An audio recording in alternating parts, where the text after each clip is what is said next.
Jerome Bruno's theory of development is based on the assumption that we learn best when we go from concrete to abstract in a three-step process. First comes hands-on action, then learning with images, and finally students transform what they've learned into language.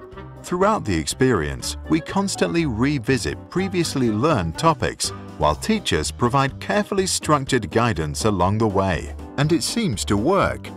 In the 1980s, the Singaporean government decided to stop importing foreign textbooks and, instead, build the world's best maths curriculum from scratch.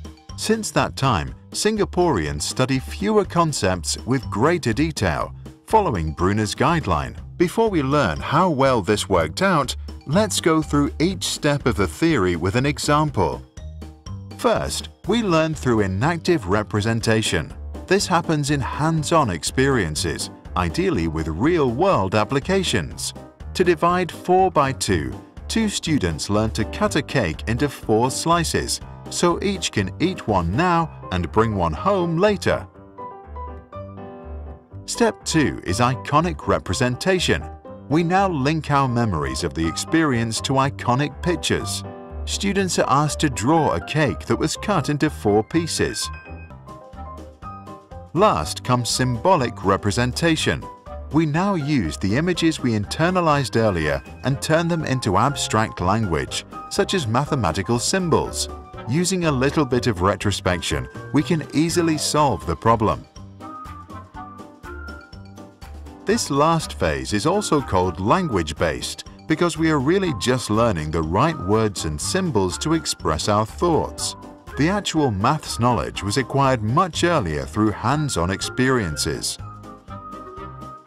Bruno, therefore, advocated for the use of spiral curriculum with continuous repetition of the same fundamental ideas. The curriculum is comprised of 3 characteristics. Students revisit the same topic at regular intervals. The complexity of the topic increases with each revisit. The new learning has a relationship with previous learning. Teachers also use scaffolding, a term coined by Bruno. Teachers do this by structuring activities based on students' existing knowledge and in a way that helps them to reach the desired learning outcome. The teacher first demonstrates the process as the student watches. Then the teacher lets the student have a go, steps back, and offers support and feedback when needed. Today, by the way, Singapore's 4th and 8th graders are the world's best in both mathematics and science, and Singapore's maths curriculum is copied by educators from around the world.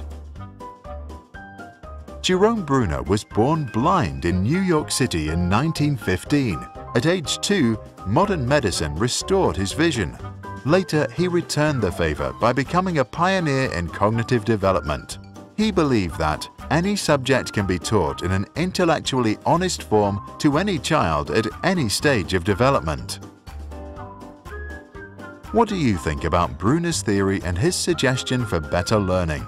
Is this how you learn in your studies? If not, what is one subject that you think could be made more understandable by following his ideas?